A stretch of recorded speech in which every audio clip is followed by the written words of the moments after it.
Okay, let's talk about this interview with Patti Wood. She's a body language expert. Patti, first of all, thanks for coming in.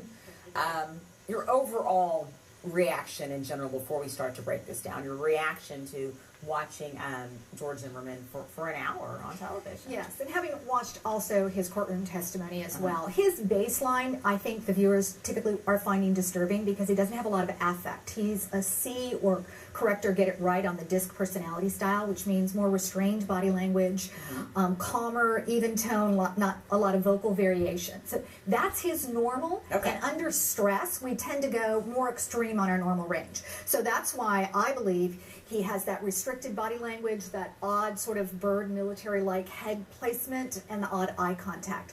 But we're expecting him to be contrite, humble, emotional. So it's very disturbing for us to watch. Oh, okay, okay. Look, I want to play another soundbite because there's one point where George Zimmerman was asked to reflect on what happened, and that is, when you use the word reflect, that's when you would expect some sort of emotion, right?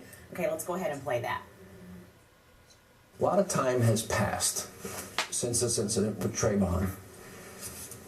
How do you feel about it now that you've had some time to reflect on what has happened? I haven't really had the time to reflect on it.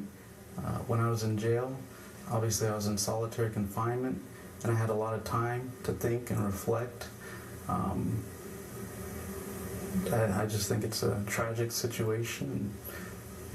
I hope it's the most difficult thing I'll ever go through in my life, but... Okay, so Patti, there's that deep breath, right? Right, a cleansing breath, yes. And then he says, I haven't really had time to reflect, but then he follows up with, when he did have time to reflect. What's your reaction? Actually, first, that breath, that cleansing breath, I see a lot. That's the first question in the interview. So a lot of times I hear it and see that at the very beginning of an interview when the person has planned their response. Oh. And they're getting ready, and then they're sort of disturbed in the process. So the wording actually matched up with his body language. I haven't had time to reflect. I think actually what that was saying non-verbally is, I didn't want to reflect.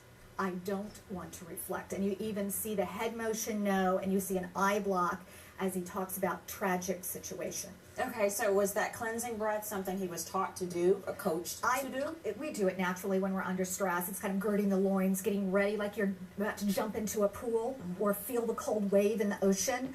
It's your body responding to the stress situation. But typically I see it, because I've been doing this for a long time, when somebody has a planned response ready. Got it. Okay, I want to play another soundbite. There's a point at which George Zimmerman turns and basically directly addresses viewers and everyone who's watching this, and you want something out of it from him. Let's watch that. Okay. I do want to tell everyone, my wife, my family, my parents, my grandmother, the Martins, the city of Sanford, and America, that I'm sorry that this happened. I hate to think that because of this incident, because of my actions, it's polarized and divided America, and I'm truly sorry. Okay, now I'm going to remind viewers that you said that his baseline is kind of a flat affect anyway, because that was extremely flat. Yes. But having said that, yes, what's your reaction? There's so much that's still revealing. Remember, this is 6 months or so after the event. He's planning this response, but on the everyone, which he struck very harder than anything else in that sentence, there was a big eye block. In other words, he didn't want to say this to everyone. He's blocking the desire to want to have to say this to anyone, the fear and concern. He doesn't want to say it to anyone. The most emotional part of that apology was about his wife. There's a breath, there's a pause. He says that very emotionally. That is a person who's truly sorry that is experiencing any of this pain due to the situation. What's most revealing is a gesture cluster as he goes into talking about apology to the Martins. He does a lip compress. He's pressing in his true emotional state.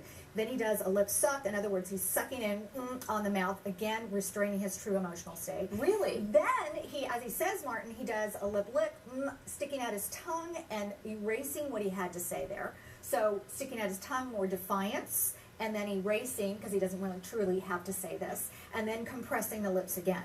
So of all that apology statement, he's actually resisting the most important apology there. Now, that may make sense for him, but that was very revealing. You know, so lawyers agree to these interviews sometimes, which always, as a journalist and as the viewers, why are you doing that, right? Because you feel like that you can coach them to say certain things, but it seems like that your body will always tell the truth in some way. If you're giving out up to 10,000 cues in less than a minute, which you can possibly do, you can't control all of those responses. And so many times under stress, your limbic brain is going to take over, even though you're saying all the right things with your neocortex, with your words.